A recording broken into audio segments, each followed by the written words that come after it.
Everyone, आज के इस वीडियो में हम जो है वसंत भाग 1 का पाठ नंबर 13 पढ़ेंगे। क्या नाम है पाठ का?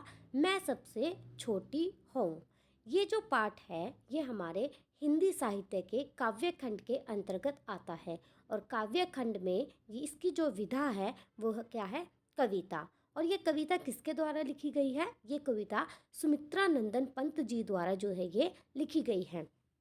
इसमें जो है सुमित्रा नंदन पंत जी जो हैं वो क्या कहते हैं, एक छोटी सी बच्ची के बारे में बताते हैं और वो छोटी सी बच्ची जो है वो बड़ी नहीं होना चाहती। तो वो अपनी माँ को क्या कहती है?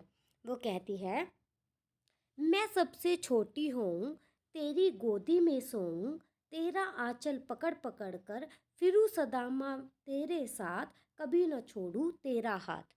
तो इन पंक्तियों में जो छोटी बच्ची है वो क्या कहती है कि माँ, मैं सबसे छोटी रहना चाहती हूँ, मैं तेरी गोदी में सोना चाहती हूँ, तेरा आंचल पकड़ पकड़ कर फिरूं सदा माँ तेरे साथ, कभी न छोड़ूं तेरा हाथ। मतलब कि वो कहती है कि मैं सबसे छोटी रहना चाहती हूँ, मैं तेरी गोदी में सोना चाहती हूँ, मैं तेरा आंचल पकड़ पकड़ कर जो है हमेशा तेरे साथ चलना चाहती हूँ और मैं कभी तेरा साथ नहीं छोड़ना चाहती। इसका भावार्थ कैसे लिखेंगे?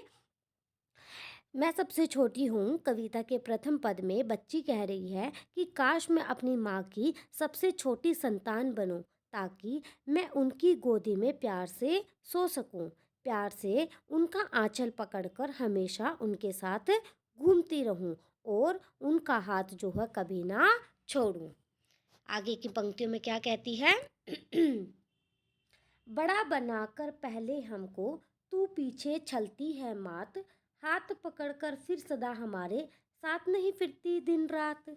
मतलब कि बच्ची कहती है कि तू बड़ा बनाकर पहले हमको फिर तू हमें छल लेती है। वो अपनी माँ से कहती है कि तू पहले तो हमें बड़ा कर देती है और फिर तू हमारे साथ छल करती है, और जब हम बड़े हो जाते हैं तो तू हमारा हाथ पकड़कर हमारे साथ हमारे आगे पीछे नहीं घूमती, दिन रात जो है वो हमारे आगे पीछे नहीं घूमती है। तो इसका भावार्थ कैसे लिखना है?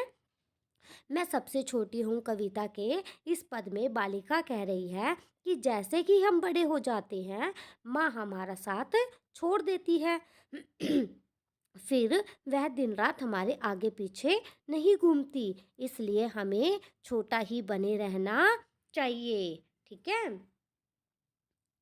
अपने कर से खिला धुला मुख, धूल पोंछ सज्जित कर गात, थमा खिलौने नहीं सुनाती हमें सुगत परियों की बात। इन पंक्तियों में बच्ची क्या कहती है कि कर मीन्स हाथ, अपने कर से खिला धुला मुख, धूल पोंछ सज्जित कर गात, थमा खिलौने नहीं सुनाती हमें सुगत परियों की बात। बच्ची कह रही है कि अब तू जो है अपने हाथ से हमें नहीं खिलाती, ना ही हमारा मुख मतलब कि मुंह साफ करती है, ना ही धूल पोंछती है, ना ही हमें नहलाती धुलाती है, और बस हमारे हाथ में खिलौने थमा देती है और हमें कहानी, परियों की कहानी भी जो नहीं सुनाती है। कब? जब हम बड़े हो जाते हैं। तो इसका भावार्थ कैसे लिखेंगे? मैं सबसे छोटी हूँ कविता में बच्ची आगे कहती है कि बड़े होने के बाद जो है माँ हमें अपने हाथ से नहलाती नहीं, ना ही सजाती और संवारती है। फिर तो माँ जो है हमें प्यार से एक जगह बिठाकर खिलौनों से नहीं खिलाती और परियों की कहानी भी नहीं सुनाती। ऐसी बड़ी न होऊं मैं, तेरा स्नेह न खोऊं मैं, तेरे आंचल की छाया में छिपी रहूं निस्पृहा निर्भय, कह कहूँ दिखा दे चंद्रोदय। इन पंक्तियों में जो बच्ची है वो कहती है कि मुझे बड़ा नहीं बनना है, ऐसी बड़ी ना हूँ मैं कि मुझे बड़ा नहीं बनना है, क्योंकि अगर ऐसा हुआ तो तेरे आंचल की छाया को जो है मैं खो दूंगी, जिसमें जो है मैं बिना डर के मतलब के सुरक्षित होकर जो है मैं आराम से सोती हूँ। और बच्ची कहती है कि जो है मैं छोटी ही रहना चाहती हूँ। क्यों? क्योंकि अगर मैं बड़ी हो गई तो जो तू मुझे प्यार दुलार अब देती है वो मुझे जो है बाद में नहीं मिल पाएगा। तो इसका भावार्थ कैसे लिखना है?